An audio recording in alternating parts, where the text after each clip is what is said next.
राजा दशरथ की तीसरी पत्नी कैकेयी भगवान राम से अपने बेटे भरत से भी ज्यादा प्रेम करती थी। उन्हें राम से बहुत आशाएं थी। जब कैकेयी ने भगवान राम से 14 वर्षों का वनवास मांगा था, तब सबसे ज्यादा भरत हैरान हुए थे, क्योंकि वह जानते थे कि माता राम से कितना प्रेम करती है। लेकिन आपको जानकर हैरानी होगी कि देवताओं ने कैकेयी से ये काम करवाया था। इसके पीछे एक रोचक कथा है। विवाह से पहले कैकेयी महर्षि दुर्वासा की सेवा किया करती थी।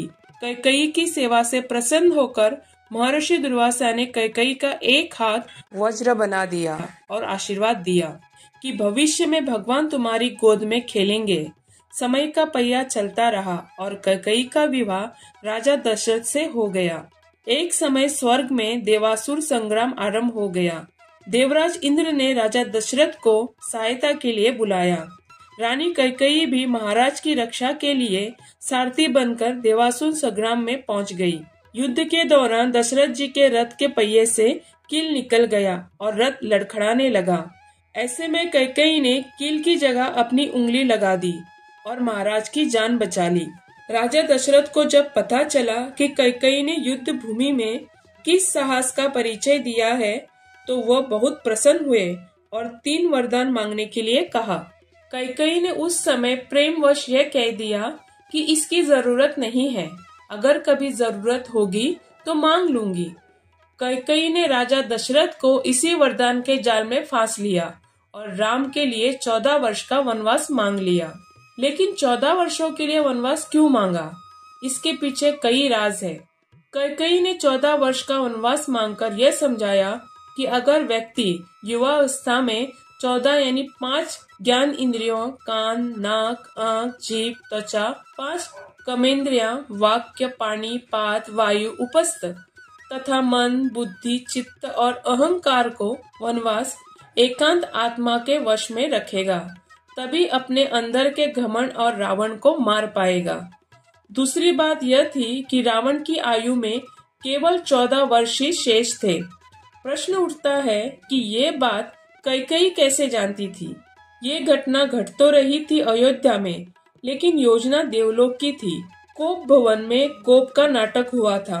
कैकेयी को राम पर भरोसा था, लेकिन दशरथ को नहीं था। इसीलिए उन्होंने पुत्र मोह में अपने प्राण गंवा दिए और कैकेयी हर जगह बदनाम हो गई। अजिसु पिटारी तासु सिर गई गिरा मति फेरी। सरस्वती ने मथिरा की मति में अपनी योजना डाल दी। उसने कैकेयी को वही सब सुनाया, समझाया और कहने को उकसाया। जो सरस्वती करवाना चाहती थी, उसके सूत्रधार स्वयं श्री राम थे। उन्होंने ही यह योजना तैयार की थी। माता कैकेयी अर्थात जानती है, जो नारी युद्ध भूमि में दशरथ के प्राण बचाने के लिए अपना हाथ रथ के धुरे में लगा सकती है, रथ संचालन की कला में दक्ष है, वह राजनीतिक परिस्थितियों से अनजान कैसे रह सकती है। कैकेयी चाहती थी कि मेरे राम का पावन यश 14 भुवनों में फैल जाए, और ये बिना तप और रावण वध के संभव नहीं था।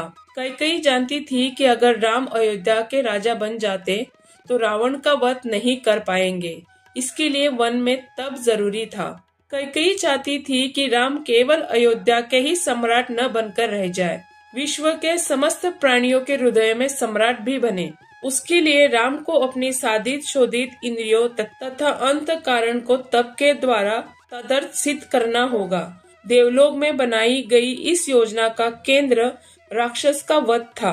महाराज अरण्य के उस श्राप का समय पूर्ण होने में 14 वर्ष शेष थे, जो श्राप उन्होंने रावण को दिया था कि मेरे वंश का राजकुमार तेरा वध करेगा, जिससे भगवान राम ने रावण का वध किया और देवलोक की योजना पूरी की।